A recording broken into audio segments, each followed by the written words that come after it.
ค่ะเมื่อสูงรู้เห็นเราก็ต้องเซ็งเนาะมื้อนี้ก็เขาสิมาเรียนอ่าเขาสิมาเรียนcontrol ลอง control และตั้ง loop statement เนาะว่าเขาสิ control โปรแกรมเราซึ่งคือเนี่ยนะเพราะว่าเราสร้างโปรแกรมมาหนึ่งอันเนี่ยมันจะมีเราสิ control มันซึ่งคือมันจะมีเปิงว่าเราสิกุมกำโปรแกรมเราซึ่งคือต้องเป็นอิหยังมาพร้อมโดยไรเฮ็ดซึ่งคือในจั่งใดมันสิมีเนาะ มื้อนี้ก็เราสิอันกันมาเรียนรู้เรื่องในนะอ่าตั้งแต่วันที่อิหยังวันที่26กับ27นั่นเราปิกก็ลือมาแล้วก็มื้อนี้วันที่19เราก็ได้ขึ้นมาเรียนอันในขึ้นเนาะอืมสไลด์อันใดได้ก็เลยเรียนก็ยาวครึ่งย้อนก่อนเนาะว่าอ่าก่อนลงนามมาเจ้าได้ออกมาเมืองไทยเนี่ยเจ้าเลยสอนไว้อยู่ครึ่งก็กันไปแล้วทั้งหมด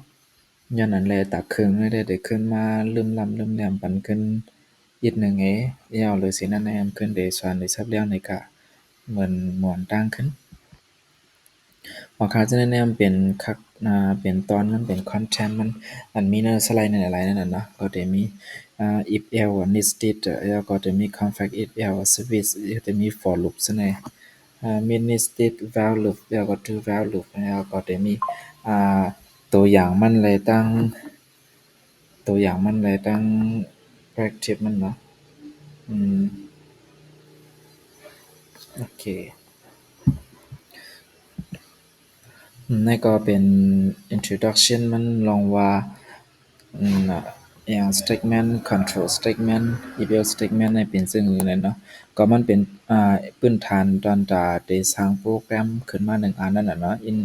มันเป็น if else statement ตั้ง control statement นั่นเนาะในสไลด์ในเดี๋ยวเราเรียนรู้เกี่ยวกับไปลอง if เกี่ยวกับไปลอง control statement มันน่ะอยู่หลายๆอัน ตัวอย่างก็มันซึ่งหนัง if else อันนี้ if แล้วแต่มี switch case แต่ก็จะใน for while and do while loop ก็จะในได้มีหลายอันนั่นน่ะก็แต่ละเรียนรู้หลายๆชื่อหลายอันนี้แล้วก็มีไว้ปาดเปิงตัวอย่างมันอยู่หลายๆอัน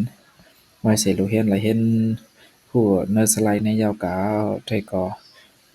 แต่ละมีการฝึกพร่อนอ่าฝึกพร่อนซ้ำเฮ็ดด้วยซ้ำแต้มด้วยโปรแกรมนั้นน่ะเนาะ ไว้ฉะนั้นเราก็ยุ่มยามว่าสไลด์อันไหนที่ช่วยสร้างปันให้ลูกเรียนเรามีโครงสร้างตาที่ฝึกเตรียมโปรแกรมแล้วก็สร้างโปรแกรมก็อะไรอยู่โอเคอันนี้ก็เป็น control statement นั่นน่ะเนาะ control statement นี่ก็เป็นอ่าเป็นคำสั่งเป็นข้อสั่งก็เป็นข้อสั่งตอนจะโปรแกรมมิงนั่นน่ะว่าเพราะว่าเราเฮ็ดมาจั่งใดเด็กใครเป็นจั่งซี้นั้น อย่างเช่นในอันดับที่จัดการโปรแกรมเราให้มันลงกับจำหนังเปิงโฟลว์แชตมันน่ะเป็นขั้งเป็นตอนเป็นคักเป็นตอนซึ่งนั้นน่ะนะอืมแล้วในนั้นก็จะมีอยู่2 อันเนี่ยแม่นจะคืออันนี้ก็จะมี condition statement ก็เป็น if else switch case ในนั้นน่ะเนาะ if นี่ก็บ่เป็นกว้างๆมันคิดก็อ่าสั่งว่าในก็ที่ว่านั่นน่ะ if else นี่ก็สังว่าใจจังนั้นจึงเป็นแนวทางจังไหนไหนก็ได้มีเท่านั้นน่ะ service case ไหนก็ลูกที่ไหนหลากหลายก็จังนั้นลูกที่นั้นหลากหลายมาจังไหนเปลี่ยนจังคือนั่นน่ะก็ได้มี condition statement และตั้งiteration statement นั้นก็ loop ในก็ว่านั่นน่ะเนาะโอเคนั่นก็เป็น flow chart มันเดี๋ยวว่าซึ่งอันในอือ่าก็จะมี condition นั่นน่ะนะสังว่าตัวอย่างมันรัดให้มันง่ายๆกันเนาะอันนี้ได้ขึ้นแม่นลืมมันขึ้นพื้นฐานมันขึ้นอิฐไงตัวอย่างมันให้ง่ายๆfalse false ในบอกว่าเสิร์ในนั้นน่ะ true ในบอกว่าเสิร์ในนั้นน่ะมันเสื่องหนังว่าเสียงตั้งมีเราลูกที่วันเราในออกกะวันทางนอกแล้วก็มันจะมีเสียงตั้ง2เสียงในเสียงตั้ง2เสียงนั้นเอาในเพราะว่าเราได้ลูกทั้งวันทั้งห้องเราได้กะวันทั้งจันทร์แล้วก็เพราะว่าที่นั้นมันเตรียมไว้ว่าอันนั้นในกะวันทั้งจันทร์เนี่ยเพราะว่าเรากะทั้งวันทั้งจันทร์นั่นเนาะก็บอกว่า true อันนั้นน่ะแล้วก็ว่ามันจะวันทั้งจันทร์เนี่ยก็เราได้ขึ้นปานมาทางตั้งเนี่ยก็ขึ้นกะหาวันทั้งจันทร์ก็เหมือนตัวอย่างมันจะนั้นอันนั้นก็มันเสื่องว่าง่ายๆก็เพราะว่าเราหยิบรัดให้ง่ายปองใจเลยง่ายๆก่อนนะเพราะว่าเนื้อมือเราหยิบไว้ตัวลิก เฮาหยิบไว้ JPOT อันหนึ่งใน JPOT นั้นได้เฮาแต้มไว้ว่า true ในซึ่งไหนก็เพราะว่าเฮาลุกทางไหนไปลงมาทางไหนเพราะว่าเฮาหยิบไว้สิอันนั้นว่า true ไหนก็เฮาได้เลยมาคำที่กิ๊กอันใดทางอันหนึ่งอย่างนั้นน่ะพอยาวพอคำกิ๊กอันใดยาวก็ถึงเยื่องหมายเฮาให้สุดเซ็งกันไหนก็ในเพราะว่าในมือเฮาในเฮาหยิบไว้ในสิว่า flow ในเพราะว่าเฮามาที่กิ๊กอันใดไหนก็ย้านว่าเฮาเลยหยิบมา true ย้านว่าในสิเฮาในมือเฮาในมันใส่ true มันเป็น false เกินนั่นแหละอืม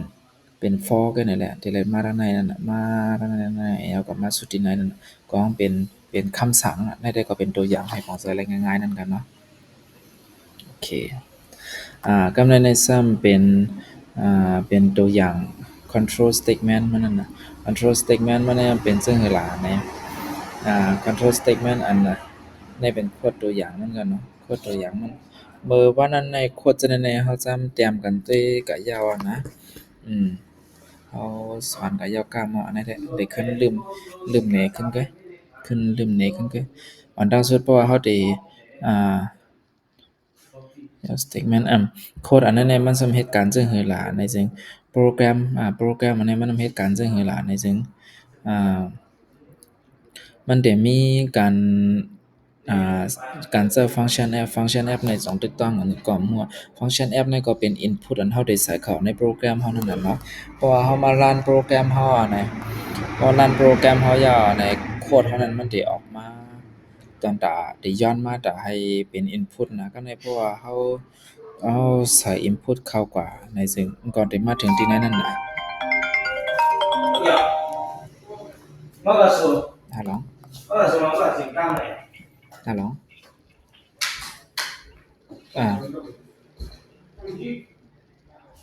อ่า câm có được sẵn thì câm câm là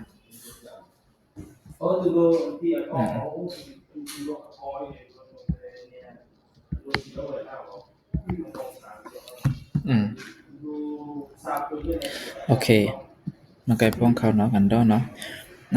เพราะว่ากำแหน่โคดในมันนำเฮ็ดการจั่งซี้ล่ะในโปรแกรมอันนี้เพราะว่าไว้สิมันรับ input เข้าก็ยาวเนาะมันรับ input เข้าก็ตัวอย่างในมันเรื่องว่า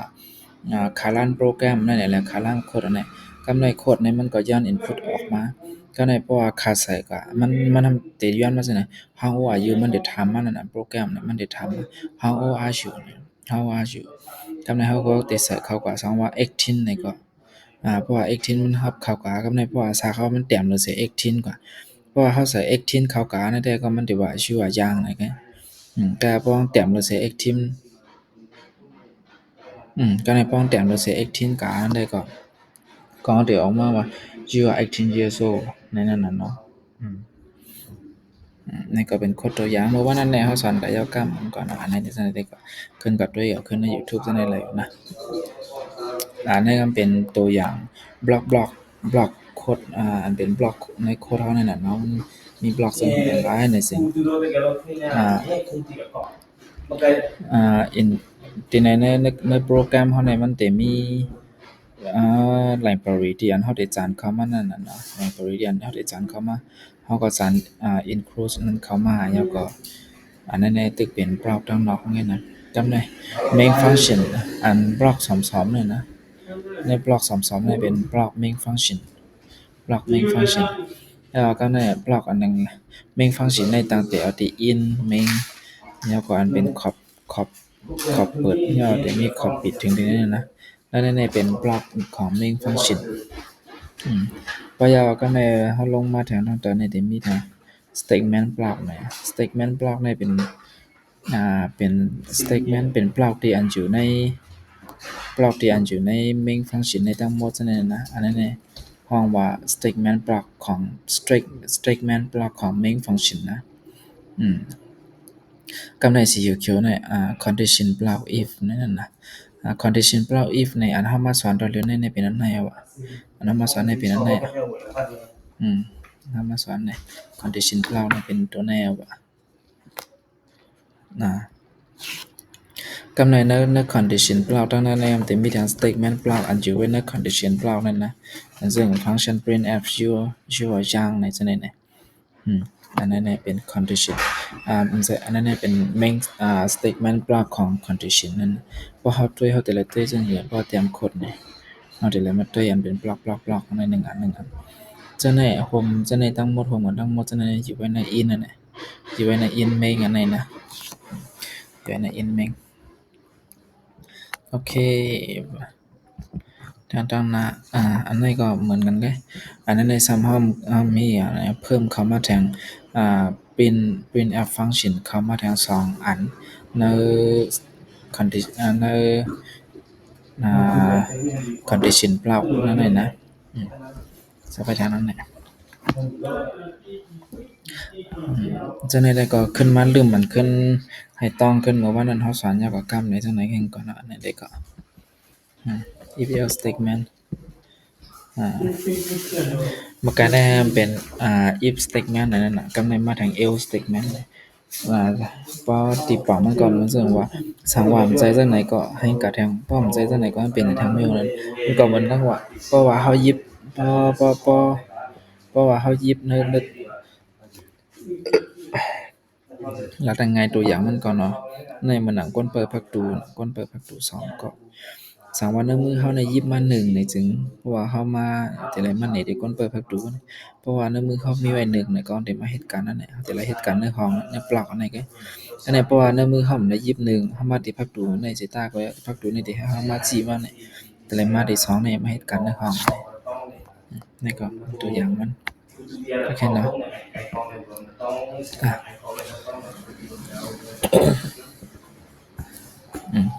นั่นก็เป็น if else statement เพราะนั้นก็กำไรเขาจะมาเตรียมคนด้วยเนาะเมื่อวันนั้นแล้วก็เขาเตรียมกายกรรมเป็นนั้นในเขาก็มาซ้ำเตรียมได้ทั้งในกรรมอะไรอยู่ไหม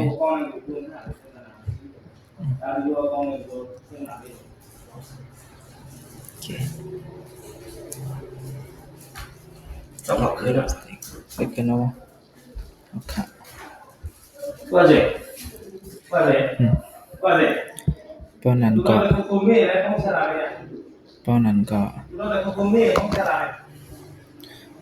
เขามาซ้ำเตรียมโคดกันด้วยนะ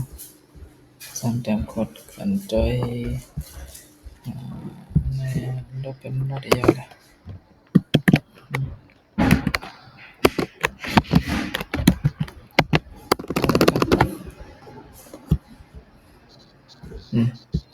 โอเค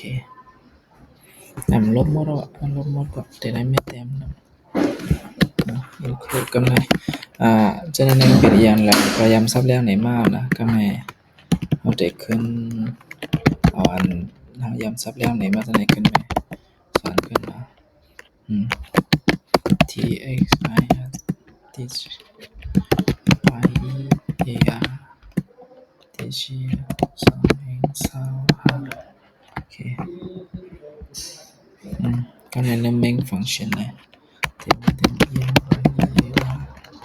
share int print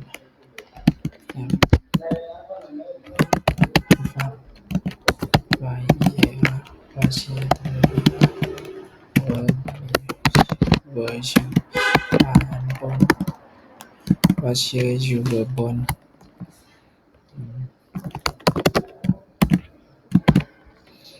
share user bond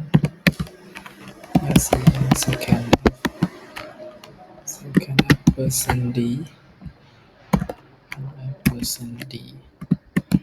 มาใส่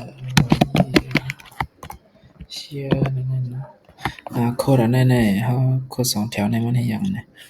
ตัวนั้นน่ะเป็นอันเฮาตั้งไว้อย่าง constant variable นะดังนี้เลยนะตั้ง constant variable in year ในซ้ำเฮาสร้าง data type in แล้วก็เฮาเอา year น่ะอันพอรันโคดอันไหนนั่น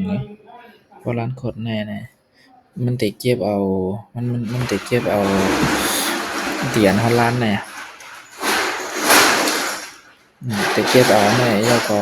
ใส่เข้ามาเก็บใส่ใน year นั่นเนาะด้วยนะก็เชียร์อยู่บนเพราะว่า20ว่า12นี่ก็โอเค12ว่า12นี่เก็บไว้ในตู้ไว้เชียร์แน่น่ะกำไรเฮาสิเอา12เฮาสิเอามาให้อย่างน่ะสิมาใส่ if year greater than this last year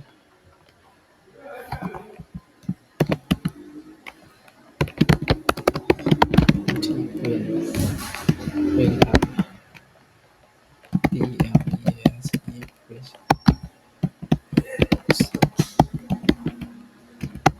NCWE format and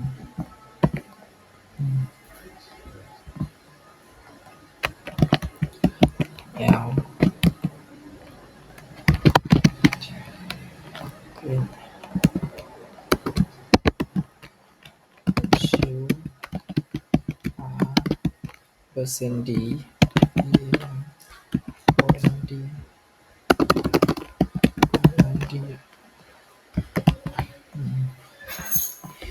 แล้วก็ให้เราได้สร้างปริ้นตัวแล้วนี่เราได้สร้างปริ้นตัวนี่นะปริ้นออกมานี่แหละเราได้ฮ้อตัวนี้ขึ้นมาที่นี่ตัวนี้มันมาที่นี่ก็สร้าง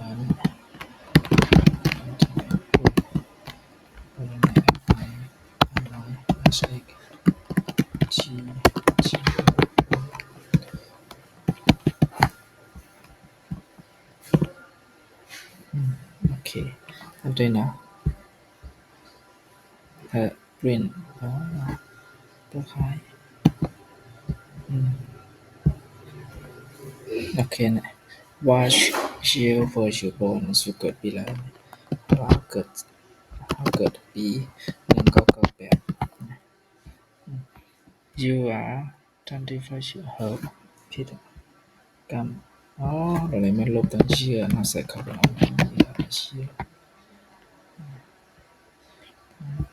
มันได้กัน1998นั่นก็สักปีก็แนะนำมันว่า you are 27 years old you are 27 years old โอเคนะก็ในบ่แม่นล้านด้วยทางกรรม1ใส่ปี2เฮง2ก็เกิดปี2นะที่เป็นจังนั่นน่ะ you are 16 years old you are 16 years old นั่นเนาะโอเคโปรแกรมอะไรมันสำเร็จจังเหือนะมันได้เอาปีเกิดเฮานั่นนะปีเกิดเฮานั่นขึ้นมาลบกันขึ้นตั้งปี2015น่ะมาแล้วในปี2015จ้ะ2015เนี่ยบ่เอามาลบตั้งปีเกิดเฮาก็ได้หลายอันนั้นมาแล้วนะตัวอย่างมันได้เตรียมไว้ที่ไหนนะนี่ซั่นเตรียมไว้นะเตรียมหลายมันตัวอย่างมันมีจังเหือเนี่ยเฮาเอาปี2025ขึ้นมาลบขึ้นตั้งปี2009มาลบกันจังไหนแล้วก็มันได้ลายออกมา16นั่นแหละมันยังว่าจำด้วยล่ะโอเคนะอันนี้อันนึงโอเคโคดอันนี้มันเฮ็ดจังหือหลายๆอันนี้โคดนี้จังหลายๆนี่เป็นโคดอันที่ Java library มันเข้ามานี่เป็นโคดอันเฮาสร้างไว้ constant variable มันแล้วก็ in main นั่นเป็น main function แล้วก็ ensure นี่ก็เป็นตัว variable อันเฮาสร้างไว้นั่นน่ะเฮาสร้างอิหยังสร้าง data type ใน data type in แล้วก็ share นี่เป็นตัว variable มันแล้วเฮามา print functionมันเฮ็ดการอิหยังนี่ป้อมมีตัว print function นี่ว่า share virtual bond นี่อันไหนเต็มออกมานั่นคือตัวนี้ที่ออกมาแล้วมา print function scan app ป้อมมี scan app ในซ้ำเฮาสั่งใส่ input เข้ากันในโปรแกรมเฮานี่ให้ด้วยว่าภายในเป็นผังโคดภายในเป็นผังโคดภายในเป็นผังโปรแกรมเนี่ยผังไป user นั่นแล้วผังไป user ดื้อเนี่ยเป็นผังกวนนั้นตึกเฮ็ดสร้างมาปันเฮาผังโปรแกรมเมอร์เขาฉะนั้นก็ว่าโคดเนี่ยเป็นเฮาใส่ if else statement นะใส่ if else statement เป็นเฮาใส่ if else statement if else statement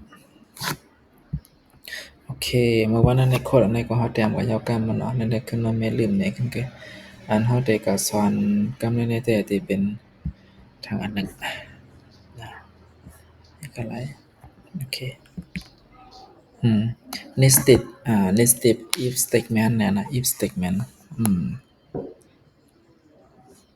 อืมอืมอืม hierarchy true อ่า next step ในสามันทำเป็นเรื่องหืออันไหนมันเป็น control statement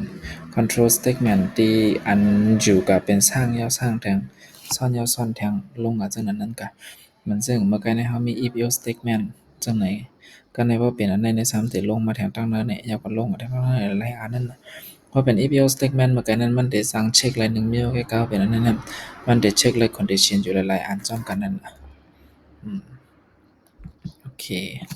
ในตัวอย่างมันก็มันซึ่งว่าเฮาตินั่นแหละ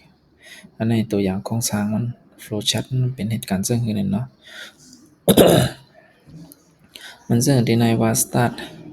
start expert 1นี่ล่ะ start expert 1อ่า ex start expert 1ในก็เตะมาที่นั่นเตะที่ไหนเตะ start ที่ไหนเตะ start ที่ไหนที่ไหนก็มันเหมือนซึ่งว่า1กิก2กิก3กิกในนอก2กิกเพราะว่ายาวกว่ากิกก็ในก็เตะมาที่ไหนนั่นน่ะว่าง่ายๆมันก็เนาะมันซึ่งว่าเนื้อมือเฮาได้เฮาหยิบมาจีปอดอันหนึ่งเนื้อจีปอดอันไหนสั่งว่าแต้มไว้ true เนี่ยเฮาสิเลยมาเนี่ยพอค้ำกิกกันได้ยาวพอมาถึงได้กิกในมันได้เสียบด้วยนั่นน่ะว่าเนื้อมือเฮาหยิบจีปอดอย่างเพราะว่าหยิบจีปอด true เนี่ยก็ได้มา true ลงไอ้นั่นติ๊กลงไอ้นั่นติ๊กอันต่อบ่สุดก็เนื้อมือเฮาได้สั่งว่าเฮาหยิบไว้สิว่า4ในซึ่งพอมาถึงได้กิกในยันว่าเฮาหยิบไว้สิ4แล้วเฮาเต็มได้เข้ามาทางไหนแต่ละปานมาทางไหนเนี่ยแต่อันต่อมาสุดมาสิ่งที่ไหน ปองมาสุดที่ไหนปองมาสุดที่ไหนกำลังในซ้ำมันจะขึ้นมาเช็คได้ขึ้นทางที่ไหนก็ติดจังมีนั่นน่ะเนาะมันก็นั่นได้เป็นตัวอย่างโฟล์ชัตที่ว่าเป็นซึ่งเลยเนาะตัวอย่างโฟล์ชัตกำลังตัวเป็นตัวอย่างโคดดิ้งซึ่งเป็นจังไหนตัวอันนั้นเป็นตัวอย่างโคดดิ้งเนาะนี่เป็นตัวอย่างโคดดิ้งมันตัวอย่างโคดดิ้งมันที่มีอันนั้นเนี่ยเป็นการ import เข้ามา library ของ C programming เนาะแล้วก็มาสร้างไว้อ่าตัว variable ที่ได้เก็บไว้ point นึงก็แล้วพอเฮามารันโคดอันไหนเนี่ยซึ่งมันได้ print อันไหนออกมา print enter point เนี่ยได้ออกมาแล้วก็ leak อันไหนได้ออกมาก็ในเพราะว่าเฮาเก็บถ้าเฮาได้เก็บค่าของเขาก็ได้เข้ามาที่ point ตรงนี้โอเคโปรแกรมเฮาซ้ำเตรียมโคดสำหรับได้แล้วแหละกรรมมาที่มาแสดงในขึ้นเนาะโอเคขั้นหมดแล้วหมดแล้วกันนะขั้นไหนเอาแก้วอันไหนเตรียม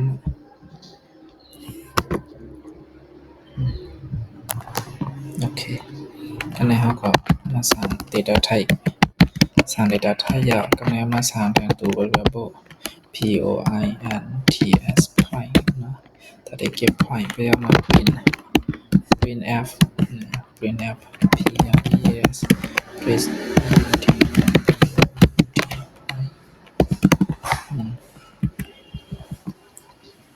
printf ในคำว่า where second f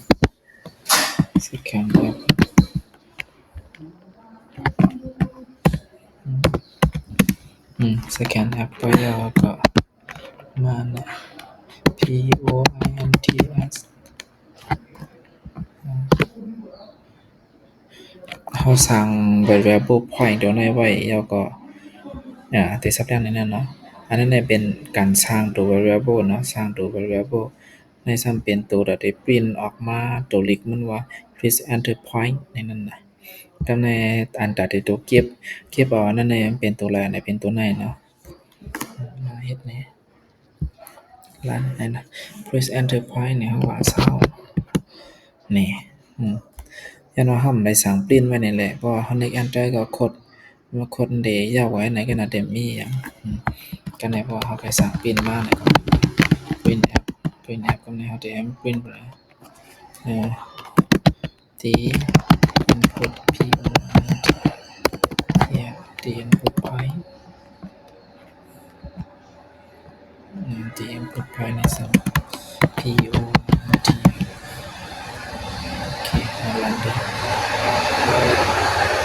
อ๋อนี่ตัวไหนthe input point เพราะว่าเฮา input เข้ากับ sound นั่นแหละก่อนจะปริ้นออกมานี่ the input point อ๋อแต่ตัวไหน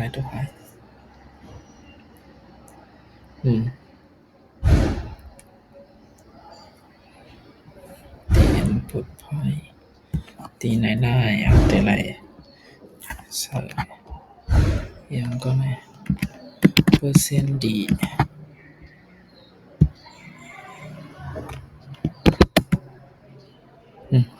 30นะinput point เนาะเปอร์เซ็นต์ดี30ใกล้ๆผมขายมันออกมาที่นั่นพอซึ่งนั้นในซึ่งผมขายออกมาที่นั้นขายมันออกมาตามนั้นเอาใส่เปอร์เซ็นต์ดีกัน30นะที่ input point เพราะว่าเฮาหมดไปแถวในอันเป็นฟังโคดอันเป็นป้าฟังก์ชัน print app นั่นน่ะซึ่งอันไหนมันเต็ม print ออกมาปานเฮาเนาะเพราะว่าเฮา next ร้านเราก็โคดอันไหนมันสิหายหลายไหนก็หลากหลายอันนะใส่กัน30หายหลายไหนก็เนาะโอเคนี่เลยโอเคเนาะโอเคมากับไหนซึ่งว่าสิเตรียมมาทำแล้วเดี๋ยวมาใส่ if else statement นะเดี๋ยวมาใส่ if else statement มากกว่าเท่ากับ80กว่าเท่ากับ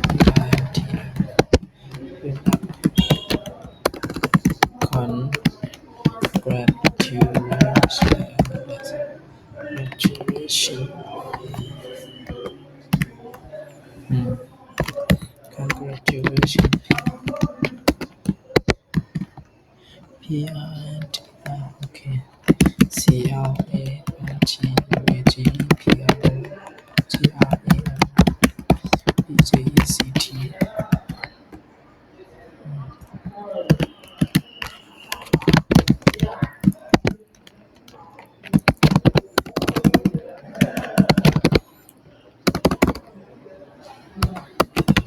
you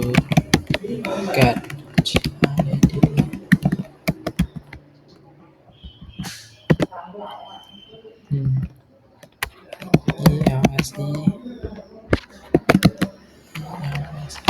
if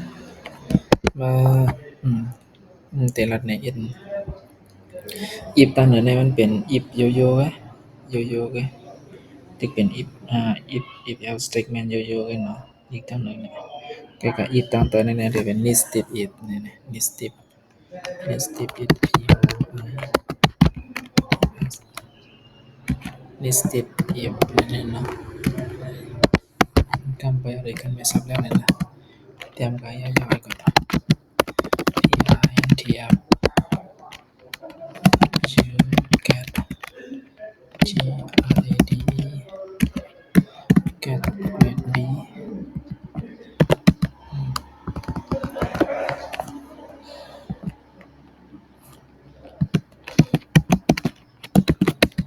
PLSE if นี่ก็เป็น nested if นั่น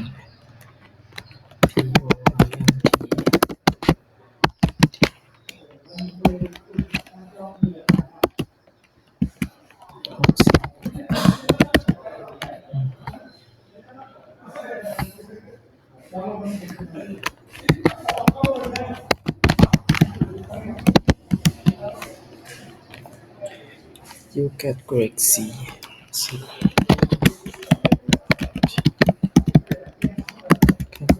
grade C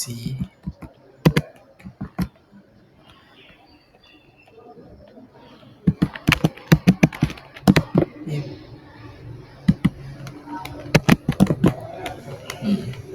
ฉะนั้นในตรงกลางเลยนะ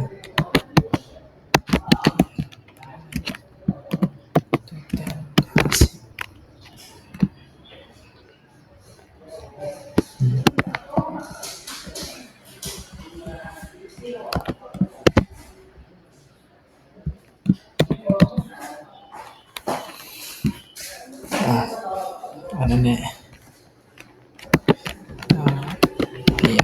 here you get GID you get grade D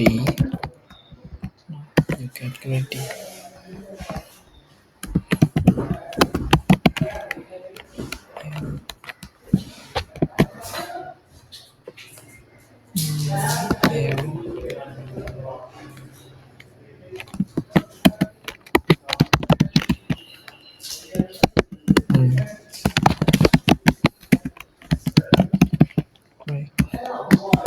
F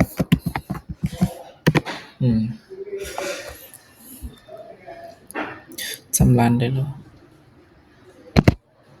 70 you get grade B โอเคอันนั้นเนี่ยเฮ็ดในตัวอย่างให้หันก็กะล็อกร้อยแต้มมันหายง่ายหรือสิในมีอยู่นะอันนั้นในเฮ็ดในตัวอย่างปัญหามันก็วางเป็นซึ่งอื่นได้ก็ตัวอย่างโคดในก็เป็นตัวอย่างเฮ็ดให้เฮาไล่หันว่า nested statement ยังเป็นซึ่งอื่นในนั้นน่ะเนาะ nested statement นะ nested statement แต่มันมี1กิก2กิกเนี่ยเดี๋ยวลองกะจังได๋เด็กๆนั่นน่ะเนาะเนี่ยได้ตัวอย่างที่นี่ก่อน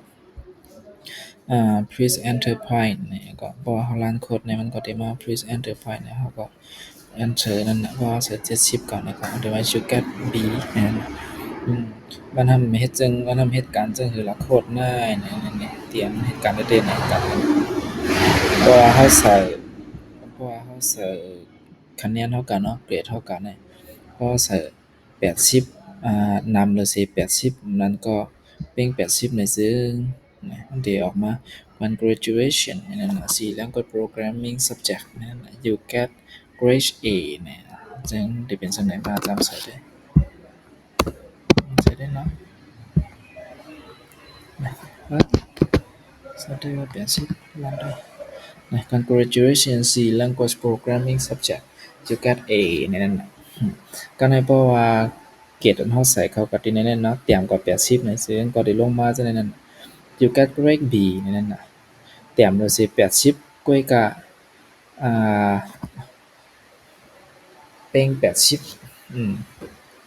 เตรียมเลยสิ80กว่าก็เป็น80ในซึ่งเตรียมอันใช้เตรียมเลยสิ80และนำเลยสิ7ก็ไหม70นั้นก็นำเลยสิ70ในซึ่งนั่นได้มานี่มันได้มา you get grade B ในจังได๋นะตัวอย่างก็มาจำได้มาในแถวเฮาบ่76นั่นแหละ you get grade B เฮ็ดห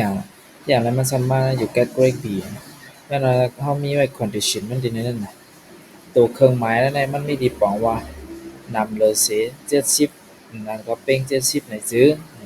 ก็ได้มาเหตุการณ์ในบล็อกนั่นว่า you get grade B you get grade B เนาะโอเคก็ในสั่งว่าA เลยสิ70กันในซึ่ง2 3ที่เหตุการณ์นั้นน่ะเฮ็ดเอาไว้อย่างที่ในมันมี condition มันว่าเป็น70อันนั้นก็นำเลยสิ70อันนั้นก็เป็น70ในซึ่งไปก็เต็มพ้น80ตั้งอย่างนั้นนะเป็นนำเลยสิ70ในซึ่งก็ได้มาเหตุการณ์น่ะ you get grade B เพราะว่า A เลยสิ70กว่า A เลยสิ70กว่านำเลยสิ60มันก็เป็น60ในซึ่งได้มา you get grade C อันได้มาอย่างนี้เนาะนี่ L ตัวนี้ก็ตัวนั้นน่ะถามว่า A เลยสิ60 A เลยสิ60นี่เห็นไหมเพราะว่านำเลยสิ50อันนั้นก็เป็น50ในซึ่งได้มา you get grade D นั่นน่ะพร้อมใช้จังได๋ก็ได้ลงมาทาง L นี่สั่งว่า A เลยสิ50A เลยสิ50นั่นก็เป็น50 A เลยสิ50สั่งว่า A เลยสิ50นั่นได้มา F ในก็ได้มาใกล้ๆเพราะว่าเป็น50นั่นแหละมันยังตึกเป็น you get grade D นี่จังได๋มาซ้ำนี่เฮาว่า49นะ49 F กัน you get grade F ตกชั้น2ตกลีกกับกำเดียวนั่นน่ะเพราะว่าคะแนนเฮา A นั่นแหละเนาะโอเคคะแนนเฮา A โอเคมันก็เฮาก็โอเคมันก็นั่นเนาะ See you again next เมื่อกี้เฮาลืมเตรียมบ้าน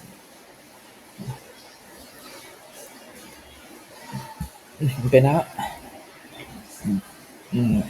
นี่ก็มาเพิ่มเติมทางที่แนวไปอันนี้เติมไปเลยเติมก็นั่นน่ะ Green see you again next course นั่นก็โอเค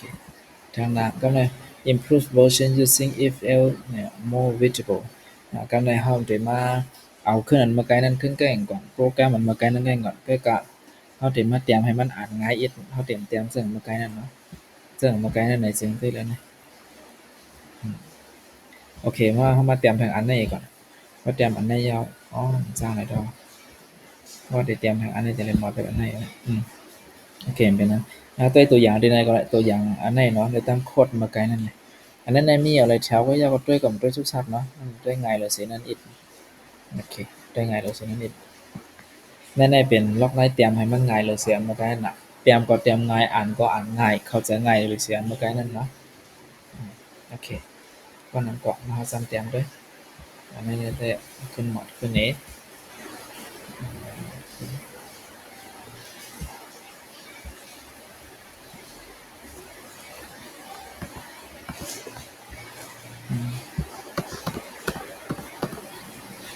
โอเคเตรียมด้วยเนาะสั่งเตรียมโดยมาเรียนผลวันโตมา TORMTS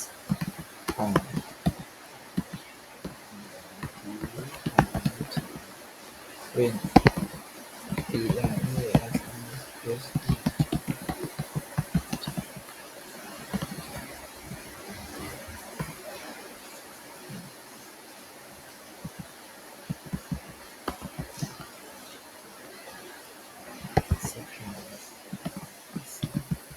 อย่างเราจะได้รับใส่เปอร์เซ็นต์ดีอย่างว่าเราได้รับเข้ามา data อันได้ส่งเข้ามาเนี่ยได้ส่งมาเป็นตัวนับนั่นแหละจะได้ใส่เปอร์เซ็นต์ดีนะใส่เปอร์เซ็นต์ดี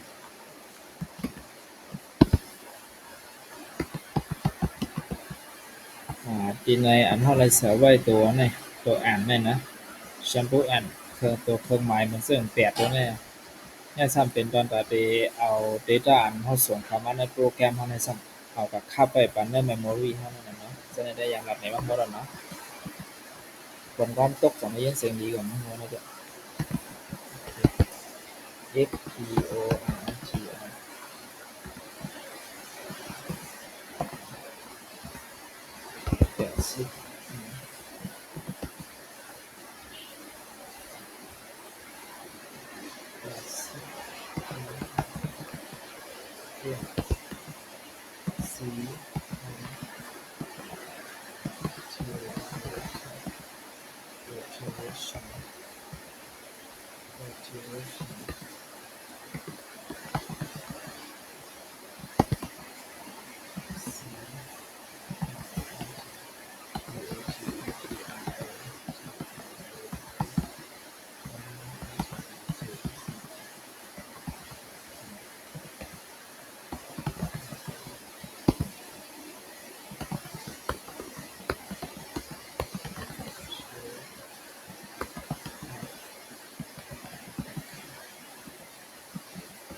80elif เนาะก็ในเฮามาจะ elif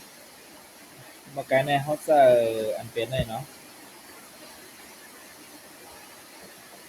บ่ไกลในเฮาจะ elif if อีหยังก็ el นะลองเอาเป็นตัวไปเลยก็ในเฮามาใส่จังนั้น elif มาใส่ elif เนาะ elif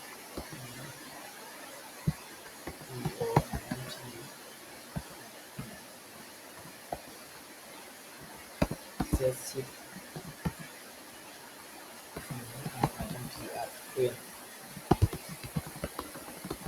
look at grade grade B look at grade B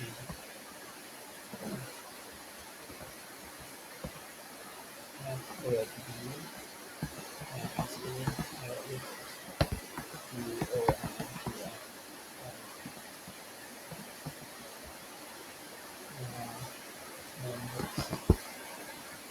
อย่างไรซับแรงไหนขึ้นนะก็เดี๋ยวตัวนั้นก็แต้มได้อย่างเดี๋ยวขึ้นซับแรงไหนขึ้นนะ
โอเคลองดู